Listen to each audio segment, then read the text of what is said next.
안녕하세요. 얼마 전 자유의 몸이 된 30대 여성이에요. 솔직히 제가 다른 분들의 사연을 듣기만 했지. 이렇게 주인공이 되어 글을 쓰게 될 줄은 정말 꿈에도 몰랐습니다. 어딘가에라도 토해내지 않으면 화병에 걸려 죽을 것 같아요. 남편과 저는 약 2년간 같은 대학을 다녔습니다. 아주 가까운 사이는 아니었어도 입학 직후부터 연락이 끊어지기 전까지는 가끔 밥도 먹고 술도 마시는 친구였지요. 하지만 2학년 겨울방학이 끝나갈 무렵 남편은 소리 소문 없이 군대에 가버렸고 저 또한 다른 대학교로 편입을 결심, 학교를 자퇴했네요. 이후로는 솔직히 굳이 연락할 이유가 없기도 했고 그렇다 보니 사실상 거의 연락이 끊어지다시피 되었고요. 그런 남편과 다시 연락이 닿게 된 건 4년 전 겨울이었습니다. 편입을 하기 전 다니던 대학에서 친하게 지내던 친구들과 모처럼 술자리를 갔던 날이었어요. 그리고 그 친구들 중에는 남편과 여전히 연락을 하고 지내던 친구가 있었고요. 오래된 친구들끼리 모여서 이런저런 이야기를 하다 보니 남편 이야기가 나왔고 어쩌다 보니 분위기가 불러내자는 식으로 흘러가더군요. 다시 말해 저랑 남편을 이어준다거나 그런 생각으로 불렀던 게 아니라 분위기에 휩쓸려 게다가 마침 남편이 저희가 모인 장소에서 멀지 않은 곳에 있었기 때문에 즉흥적으로 이루어졌던 일이지요.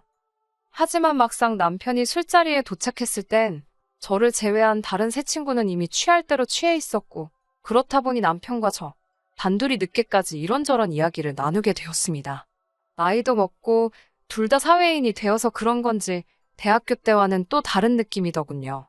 얘랑 나랑 이렇게 말이 잘 통했던가 싶을 정도로 대화가 끊어지지 않았네요. 어느덧 시간이 흘러 모두들 각자 집으로 갈 준비를 하는 찰나에는 남편이 가끔 같이 밥이나 먹자며 제 연락처를 물어보기까지 했어요. 집에 도착하고 얼마 지나지 않아 남편에게서 잘 들어갔냐는 문자가 왔습니다. 그리고 그 문자를 시작으로 저희는 다시 이야기를 이어가게 되었고요. 솔직히 처음에는 너무 적극적으로 나오는 남편의 태도에 당황스러웠던 것도 사실이에요.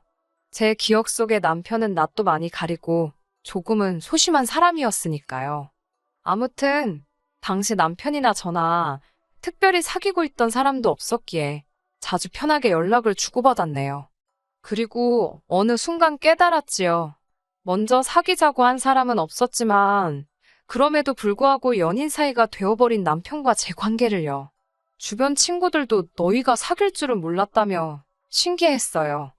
저희는 어느 다른 연인들처럼 가끔 사소한 말다툼 정도는 있었지만 그래도 큰 문제 없이 3년이란 시간을 함께 보냈습니다. 양쪽 부모님께서도 서로의 존재를 어느 정도는 인지하고 계셨고요. 그러다 작년 어머님께서 먼저 결혼 이야기를 꺼내셨습니다. 남자나 여자나 나이 먹고 결혼해서 좋을 거 없다며 어차피 할 결혼이면 빨리 올리라고 하셨다더군요. 솔직히 저도 나이가 30을 넘어가면서 약간의 조바심을 느끼기 시작했던 찰나라 어머님의 말씀이 부담스러운 동시에 감사하기도 했어요. 하지만 한편으로는 아쉬운 마음도 있었습니다. 남편이 먼저 알아서 프로포즈를 해줬다면 더 좋았을 텐데 남편은 그저 어머님의 말씀을 그대로 전했을 뿐이었거든요. 남편은 원래 숫기가 없는 사람이라는 걸 알고 있었기에 큰 의미를 두지 않으려고 했지만 서운한 마음이 드는 건 어쩔 수 없었네요. 아무튼 그렇게 결혼 이야기가 나오고선 크게 고민하지 않았던 게 사실입니다. 제 인생의 마지막 사랑이라고 생각했기에 무르르듯 자연스럽게 남편과 결혼했어요. 30이 넘은 나이에 새로운 사랑을 시작한다는 건 상상하지 못했었고요. 남편에게는 10살이나 어린 여동생이 있습니다. 어머님이 재혼을 하시면서 낳은 소위 배달은 여동생이었지요. 솔직히 드라마나 영화에선 배달은 형제자매 사이를 안 좋게 그려놓는 일이 흔하잖아요.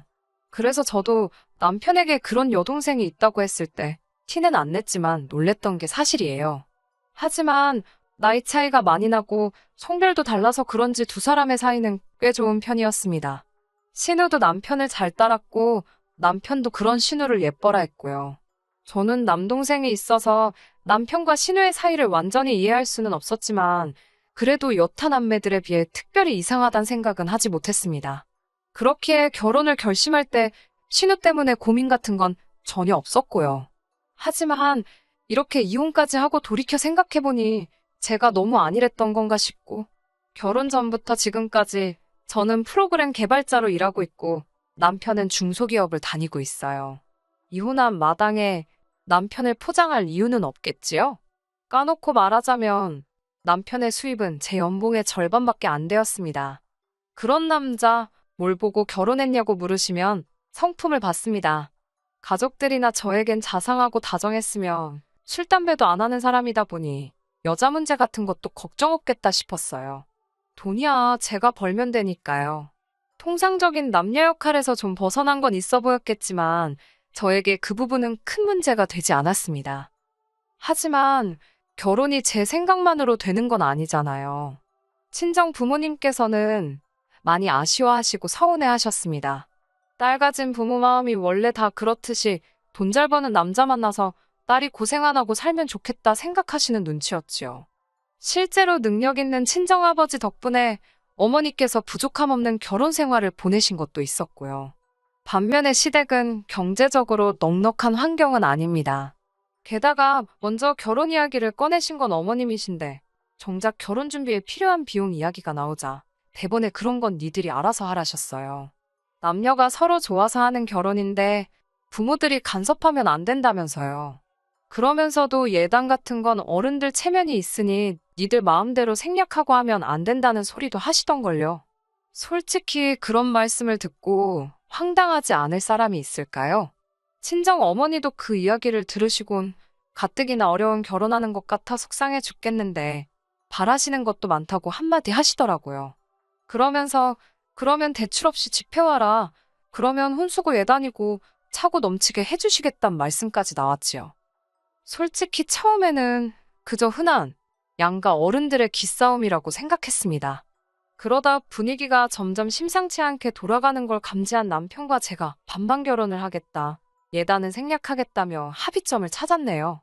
물론 양쪽 어른들 모두 반반 결혼이라는 생각에 완전히 동의해 주시진 않으셨지만요. 그래도 다행히 시댁에서 며느리감인 저란 사람은 예쁘게 봐주신 상황이었고 저희 집에서도 사위감인 남편은 마음에 들어하셨기 때문에 어찌저찌 결혼은 진행될 수 있었습니다. 나름대로 고비를 넘겨가며 부부의 연을 맺었기에 이렇게 허무하게 헤어지게 될 줄은 몰랐습니다. 하지만 남편과 제 사이가 틀어지는 데까지 그다지 오랜 시간이 걸리진 않았어요. 식을 올리고 대략 반년쯤 지났을 때 신우가 저희 신혼집 근처에 직장을 구했다며 저희에게 소식을 전해왔습니다. 솔직히 말씀드릴게요. 처음에 신우가 직장을 구했다는 말을 들었을 땐 가족으로서 기쁘기도 했지만 동시에 설마라는 생각이 들면서 여러 가지 복잡한 마음이었지요.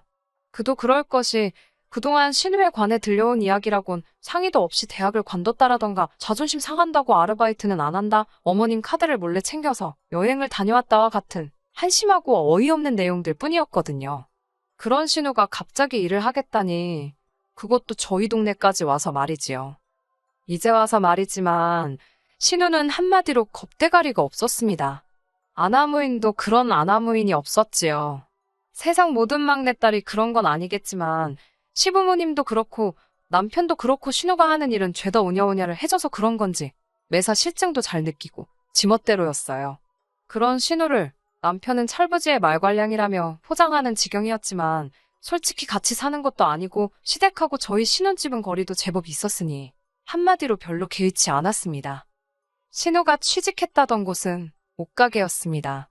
옷가게에서 재고 정리하고 계산하고 냉정하게 말해서 대기업 의류매장도 아니고 동네 골목에 한두 개씩 어쩌다 보이는 그런 옷가게였어요.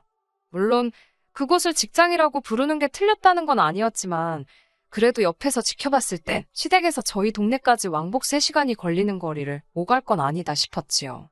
게다가 신우는 그 거리를 핑계로 점점 저희 집에서 잠을 청하는 일이 많아졌습니다. 처음 몇 번은 막차를 놓쳤다며 연락을 해왔는데 윗사람으로서 모른 채 할 수 없잖아요. 차를 가지고 신우가 있는 곳까지 가서 술에 취한 신우를 태우고 와서는 일단 저희 집에서 재우고 다음날 출근을 시키는 경우가 종종 발생했네요. 그 와중에 아침을 안 먹는 저나 남편과는 달리 신우는 아침 밥상까지 받기를 원했습니다. 처음에 한두 세 번은 술이 떡이 되게 취해서 온 신우 속이라도 버릴까 싶어서 언니의 마음으로 챙겨주기도 했어요. 하지만 꼴에 또 맛을 따지더라고요. 싱겁네 짜네 어쩌네 저쩌네. 음식 해본 사람이라면 알 거예요. 기껏 시간 들여 정성 들여 만들어놨는데 고맙다는 말은 고사하고 얼굴을 있는 대로 찌푸리면서 음식 가지고 품평해하면 정말 짜증나잖아요. 그럴 거면 지가 해먹지 싶고 두세 번 정도 그렇게 신우에게 욕 아닌 욕을 먹고 나니 밥이고 뭐고 차려주고 싶은 생각이 싹 사라지던걸요. 그래서 한 번은 나가서 사 먹고 출근하라 했습니다. 그러자 신우가 궁시렁궁시렁거리더니 저희 집 작은 방으로 들어가서는 저 때문에 속상해서 출근하기 싫다대요. 진심으로 욕 나올 뻔했는데 꾹 눌러 참았습니다. 그 와중에 상황을 지켜보던 남편까지 가세를 했습니다. 남편이 신우가 들어간 작은 방 앞에 서서는 다리를 동동 구르며 오빠라고 방문 한 번만 열어보라며 아주 애걸복걸을 하더라고요. 신우는 그런 남편 때문에 더 기고만장해져서 방에서 훌쩍거리고 있고 아주 가관도 아니던걸요. 제가 남편한테 언제까지 그러고 있을 거냐고 빨리 출근하라고 했습니다. 나도 출근할 거라고요. 그러자 남편이 저를 쳐다보면서 생각보다 냉정한 구석이 있답니다. 저도 지지 않고 남편에게 당신도 생각보다 우유부단한 면이 있다며 지금 술 먹고 남의 집에 와서 신세지곤 밥 안 해준다고 방에 들어가서 올 일이냐고 따졌습니다. 그러자 남편이 한다는 소리가 너는 내 동생이 남이냐고 내 동생은 너를 언니라고 믿고 따르는데 너가 그렇게 선을 딱 긋고 찬바람 불게 대하니 서운해서 저러는 거랍니다. 그러면서 기어이 저더러가서 진심으로 사과를 하라대요. 저는 헛소리 할 거면 됐다고 나부터 출근한다 하곤 그대로 신우와 남편을 남겨둔 제 직장으로 향했습니다. 퇴근해서 집에 오니 남편만 집에 있고 신우는 없었습니다. 그래도 말귀를 알아듣긴 했나 싶기도 하고 쥐도 눈치가 있으면 여기 이제 안 오겠지 싶었어요. 그런데 남편이 저를 보면서 내쫓으니까 후련하냐입니다. 제가 왜 말을 그렇게 하냐고 내쫓기는 누가 내쫓았냐고 애시당초 여기 당신과 나랑 반반 못해서 산 신혼집인데 그걸 무슨 모텔쯤으로 생각하는 신우가 이상한 거 아니냐고 따질 거면 신우한테 가서 따지랬습니다. 남편은 너 같으면 3시간 왕복으로 출퇴근하기가 쉽겠냐고 지도 잘하려고 하는데 몸이 안 따라주니까 그런 거 아니겠냐는데 제가 너무 열받아서 이건 뭐 싸움거리도 안 되는 걸로 시비를 걸어대니 화가 치솟더라고요. 제가 무슨 회사도 아니고 골목 옷가게에서 일한다고 왕복 3시간씩 길바닥에 내버리는 네 동생이 이상한 거라고 소리를 질렀습니다. 그걸 잘하는 짓이라고 우쭈쭈 해주는 당신이 문제라고요. 그 사건 이후로 한 일주일 동안은 신우가 연락도 없고 코빼기도 비추지 않길래 정신 차렸구나 싶었습니다. 남편도 별말이 없었고요. 하지만 진짜 사건은 제가 방심한 틈에 벌어졌습니다. 제가 출장을 갔기 때문에 이 사단이 난 걸까요? 그동안 상황이 상황인지라 출장이 계속 미뤄지고 있었습니다. 하지만 얼마 전 출장의 경우 국책사업이 연관이 있었기에 무조건 가야 하는 상황이었지요. 2박 3일이 될지 3박 4일이 될지 그건 현지 사정에 달려 있었고요. 만약 일정대로 업무가 끝나면 하루는 개인 시간으로 보낼 수 있을지도 모르겠다 싶어서 남편에게는 3박 4일로 출장이 잡혔다고 이야기를 했네요. 출장을 마치고 집으로 돌아온 날이었습니다. 계획대로 싸이를 꼬박 보내고 오려고 했지만 몸도 좋지 않고 친구도 남편도 없는 여행을 생각하니 그다지 내키지 않더라고요. 그래서 남은 하루는 반납하고 바로 집으로 오게 된 거지요. 그게 화근이었을까요? 정말이지 지금도 그날을 생각하면 온몸이 부들부들 떨립니다. 비밀번호를 누르고 집 안으로 들어서는데 음식 냄새가 나더라고요. 남편은 평소에 제가 없으면 뭘 해먹는 법이 없기 때문에 뭘 시켜놓은 건가 싶은 생각이 드는 찰나 왔어라는 여자 목소리가 들렸습니다. 신우더라고요. 황당해서 주방으로 향하니 제 앞치마를 두르고 콧노래를 부르는 신우가 있는 거예요. 제가 아무 말도 안 하고 물끄러미 서서 신우를 보고 있었고 신우도 아무 대답이 없으니 의아했는지 아니면 저희 따가운 시선이 느껴지기라도 한 건지 뒤를 휙 돌아보더니 소스라치게 놀라던걸요. 들고 있던 국자를 놓치더니 언니 왜 벌써 왔냐입니다. 제가 지금 뭐 하는 거냐니까 아니 그게 오빠가 혼자 저녁 먹을 거 생각하니까 마음이 쓰여서라고 말 같지도 않은 소리를 하는데 자세히 보니까 입고 있는 것도 제 옷이더라고요. 순간 소름이 쫙 끼쳤지요. 왜 내 옷을 입고 있냐 하니 그것도 자기가 옷에 모음식을 쏟아서 급한 대로 빌려 입었다는데 말 같지도 않았습니다. 게다가 도대체 내 집에는 어떻게 들어왔냐니까 우물쭈물거리더니 저희 남편이 비밀번호를 알려줬답니다. 여러모로 어처구니가 없고 이건 뭐 신호가 아니라 내연녀를 잡들이 하는 기분이었달까요? 그런데 곧 현관문 열리는 소리가 나더니 누가 왔냐는 소리와 함께 남편이 보였습니다. 남편도 저를 보더니 당황해서는 왜 벌써 왔냐고. 순간 너무 더럽고 끔찍한 생각까지 별의별 생각이 다 들었습니다. 안방문을 열어보니 어지러진 침대? 이건 뭐 남편이 혼자 그랬을 수도 있지요. 하지만 당시에 저는 이성적인 판단을 할 수가 없었고 지금도 진실은 그 둘만 알겠지요. 저는 너무 역겨워서 신우한테 당장 나가달라고 했습니다. 그러자 신우가 본색을 드러내더군요. 반반 명의로 산 집인데 자기가 왜 나가냐입니다. 여기에 반은 오빠의 지분도 있으니 자긴 못 나간다고요. 남편도 저에게 무슨 생각을 하는 거냐면서 저더러 지금 제정신이 아닌 것 같답니다. 남매가 갑자기 쌍으로 저를 이상한 여자로 만들더라고요. 그러면서 남편이 이야기 좀 하자며 저를 방으로 잡아 끌고 들어갔습니다. 그러더니 한다는 소리가 갑자기 자기가 결혼을 해서 너무 서운해서 저러는 것 같다며 자기랑 제가 신우 좀 따뜻하게 대해주자입니다. 제가 따뜻하게 대해주자는 사람이 나 없는 날 골라서 여동생을 집에 들이냐 따졌어요. 너무 음흉하고 오해사기 딱 좋은 짓을 왜 골라서 하냐고요. 그러자 그것도 다 저 때문이랍니다. 제가 하도 차갑게 구니까 신우가 기가 죽어서 못 온다나요? 어이가 없어서. 솔직히 바보 같지만 제가 이때까지도 이혼이나 그런 건 생각하지 못했고 진짜 화가 나지만 한 번 더 참아볼까 생각했어요. 남편과 대화를 끝내고 거실로 나가니 신우가 밥 먹자며 식사를 차려놨더라고요. 그런데 밥이 딱 2인분이래요. 제가 오늘 안 오는 줄 알고 오빠랑 지 것만 차렸다면서요. 그런데 그 태도가 말로 표현하기가 어렵네요. 빈정거림이 가득했달까요? 저도 그 꼴을 봐줄 성질이 못 돼서 제가 집주인이 왔으니까 객식구는 나가라고 그러면서 지갑에서 3만 원 꺼내줬습니다. 식사 준비하느라 고생했으니까 주는 팁이라고 했어요. 그러자 남편이 저더러 왜 이렇게 못되게 구냐입니다. 그러면서 얼굴이 울그락불그락 하는 남편을 문득 쳐다보니 이 인간은 지 동생 앞에선 그러니까 신우 앞에선 한 번도 내 편인 적이 없었다는 생각이 들더군요. 그러면 앞으로도 이 인간이랑 살면서 이런 더러운 기분을 몇 번이고 또 느낄지 모른다는 얘기기도 하잖아요.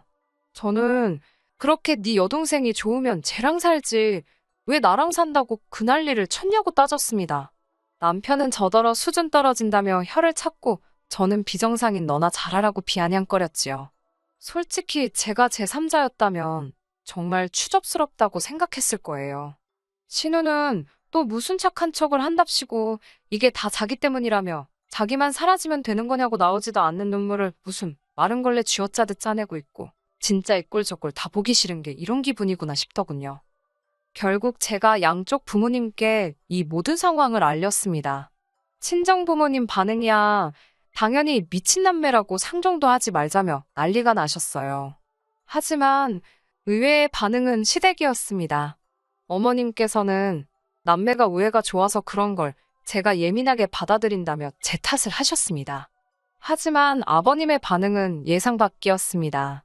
아버님은 정말 크게 화를 내셨는데 그건 바로 장가까지 간 자식이 왜 자기 딸을 오라가라 하냐 이거였지요. 그래서 곰곰이 생각해보니까 신우아버지 입장에선 남편이 당신 친아들도 아니고 솔직히 충분히 찝찝할 만하잖아요. 그리고 알고 보니 신우가 정말 남자친구 하나 안 사귀고 내내 저희 남편하고만 붙어 지냈다더군요. 그 일로 아버님하고 남편 사이가 영 껄끄러웠던 모양이에요.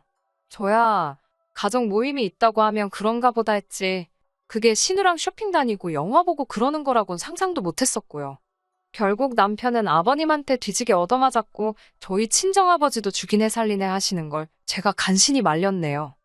결국 남편과는 이혼했습니다. 정확히 말하자면 혼인신고도 하지 않은 상태에서 이혼을 했네요. 법적으론 깨끗하겠지만 주변 사람들이 제가 결혼했던 걸 다 아는데 법적으로 깨끗한 게 뭐 얼마나 의미가 있겠어요? 여담이지만 아이러니하게도 저에게 진심으로 미안하다 한 사람은 아버님뿐이 없었다는 것도 웃기는 일이네요. 집은 주인하고 잘 이야기해서 다른 사람을 구해서 전세를 넘겼고요. 반반 결혼이었지만 남편과는 5대5가 아닌 7대3으로 해서 3만 돌려줬습니다.